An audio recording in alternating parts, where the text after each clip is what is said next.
Démarrage proprement dit des épreuves écrites du baccalauréat, deuxième partie, session de juin 2022, ce mercredi 22 juillet, 24 heures après les épreuves facultatives.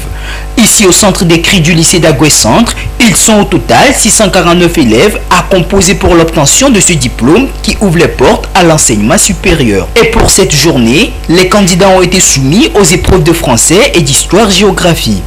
À leur sortie des salles à l'issue de la première épreuve qu'est le français, les choses semblent déjà bien démarrer, à en croire ces derniers qui ont eu le choix entre la dissertation, le commentaire composé et la contraction de test. J'ai choisi la dissertation. Ça parlait du roman, de l'essence du roman. On était principalement préparé pour ça. C'est bon, bien passé quand même.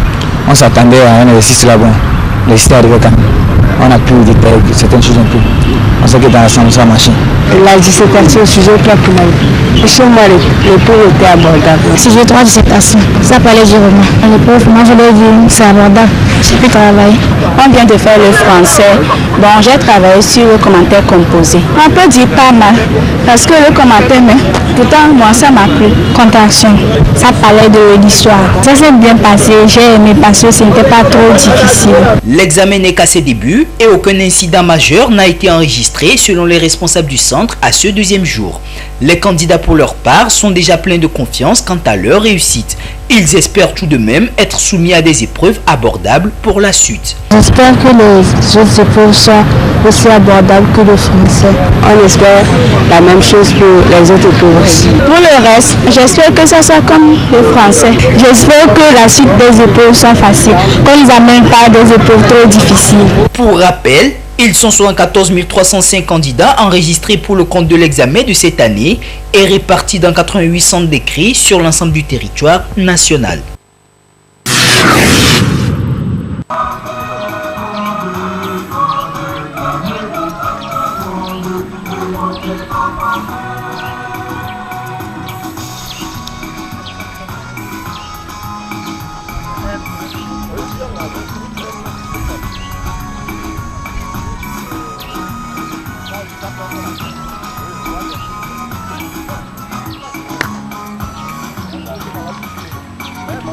Hey!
Elle joue un rôle essentiel dans le processus éducatif d'une personne et constitue a priori l'une des bases de la construction des identités individuelles.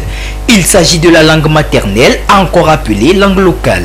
Chez l'enfant, c'est elle qui garantit le décollage intellectuel dès le bas âge en lui apportant l'élément fondamental d'équilibre, lui permettant de verbaliser sa pensée et de s'intégrer harmonieusement dans le monde qui l'environne.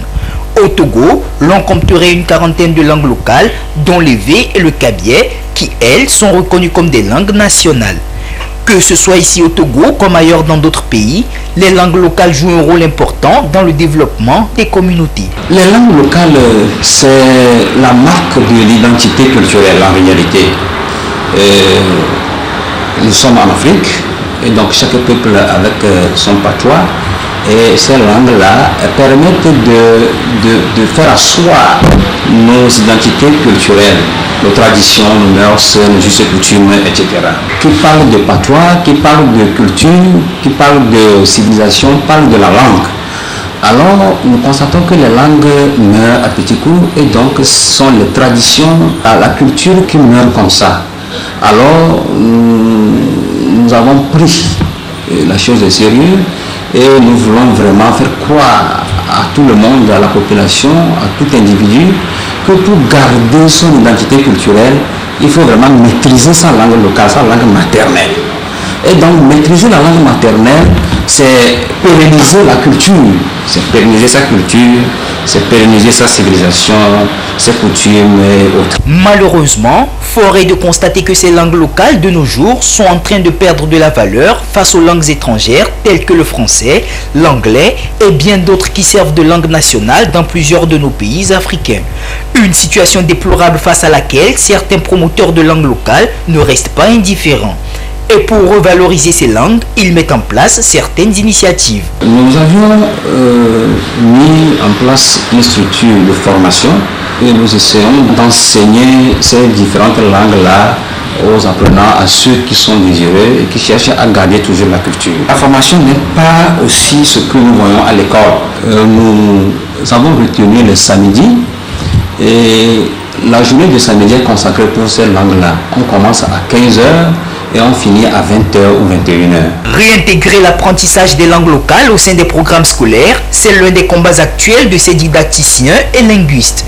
Pour ce faire, ils en appellent à la responsabilité tant des parents que des autorités éducatives du pays. S'il faut donner un conseil à la population, je les exhorterai à accepter, maîtriser leur langue maternelle, ce qui lui permettra de garder l'identité culturelle, de garder sa culture, de garder ses traditions là où il est né. Je lancerai un appel vraiment à nos autorités de promouvoir les langues locales comme nous le pensons ici. Je souhaiterais que ces langues locales, nous sommes au Togo, Evé, Kotokoli, Kabyé, Moba, Koso, soient des langues qu'on puisse intégrer dans nos programmes scolaires, qui obligeraient les élèves à prendre la chose au sérieux et pour pouvoir les maîtriser. Cela nous permettra de garder nos coutumes et autres.